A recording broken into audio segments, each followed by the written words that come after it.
The intent of this video is to talk about chemical equations and reaction equilibria.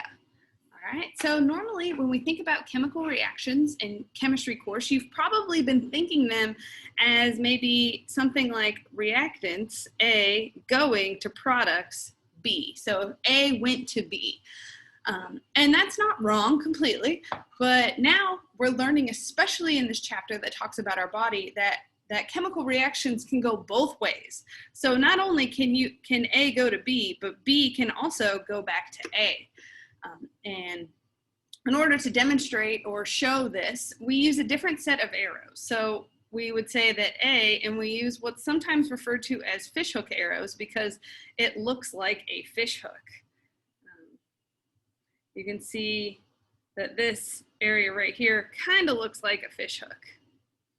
Okay, so this is a better representation of actual chemical reactions because they have both a forward reaction and a reverse reaction going.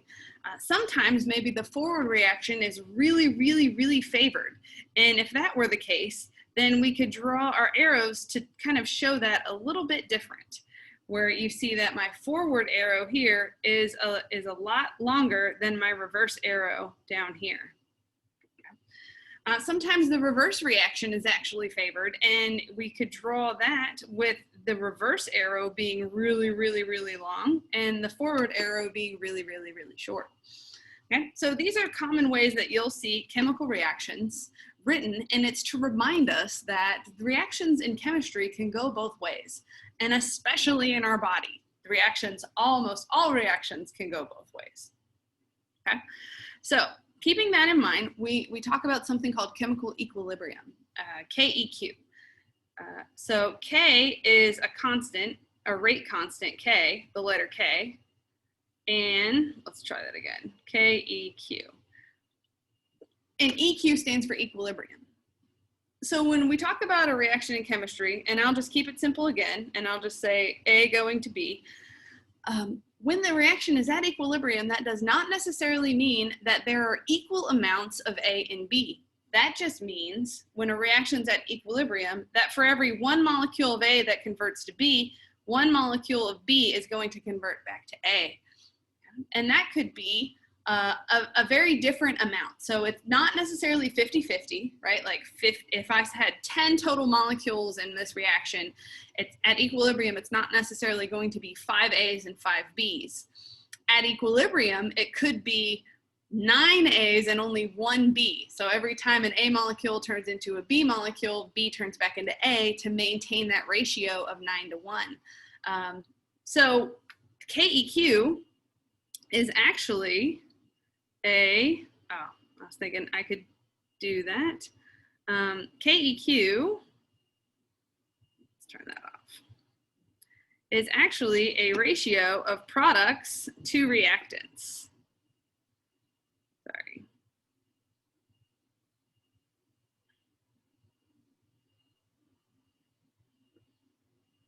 So we can say that it's equal to the concentration of products over the concentration of reactants R. All right. So our products in this case, in our simple equation above, it would be the concentration of B over the concentration of A. Okay. And these brackets mean concentration, which have a unit of moles per liter. MOL, moles per liter. Okay. Most of these chemical reactions that are occurring in our body are dissolved in water, right? Our bodies are mostly water. And so in order to talk about the concentrations of these different reactants and products, we use a unit that is in moles per liter. Okay. What if we had a slightly more complex, I'm gonna erase here. All right, a complex system though. So what if it wasn't as simple as just A going to B? What if it was 2A goes to 1B plus 2C, right? This is just making this up. How would you write a reaction equilibrium at KEQ for that?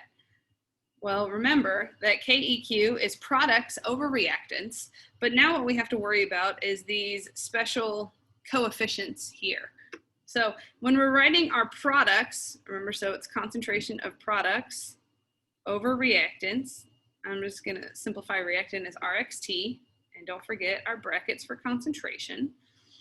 I would say that this is going to equal to the concentration of B to the first power times the concentration of C to the second power over the concentration of A to the second power.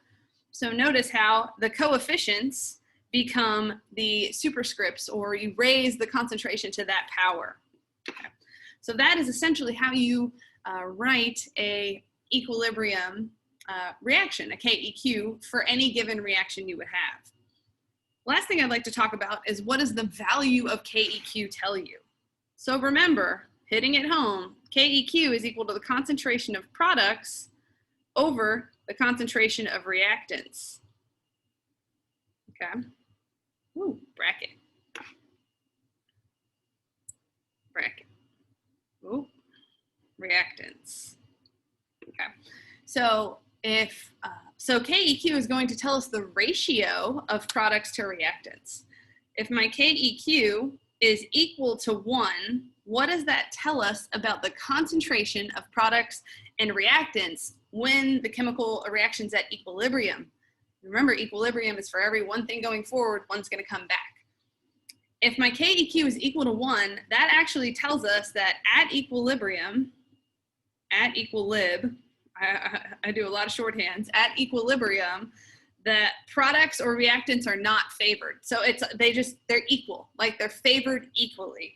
So products plus reactants are favored equally.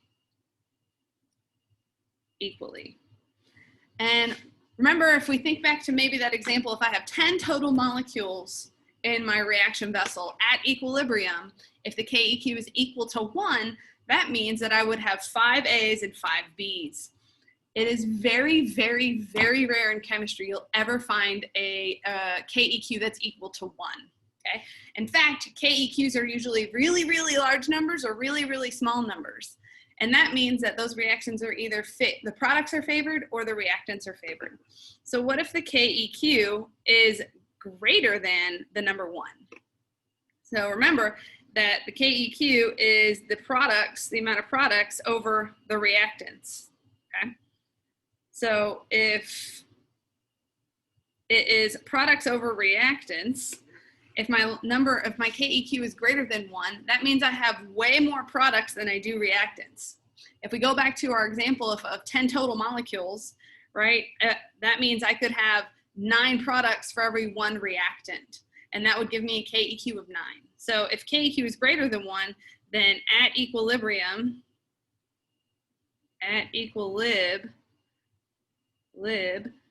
products are favored. Products are favored.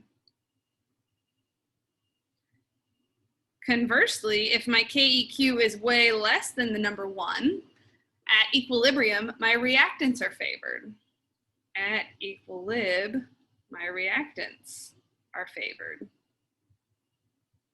If we look at that mathematically, a number less than 1, if we go back to the idea of 10 total molecules, if I only had 1 product and 9 reactants, right, 1/9 is a number that's way less than 1. Okay? So KEQ tells us to what extent the reaction will either move forward to the product side or stay hugging on the reactant side, right?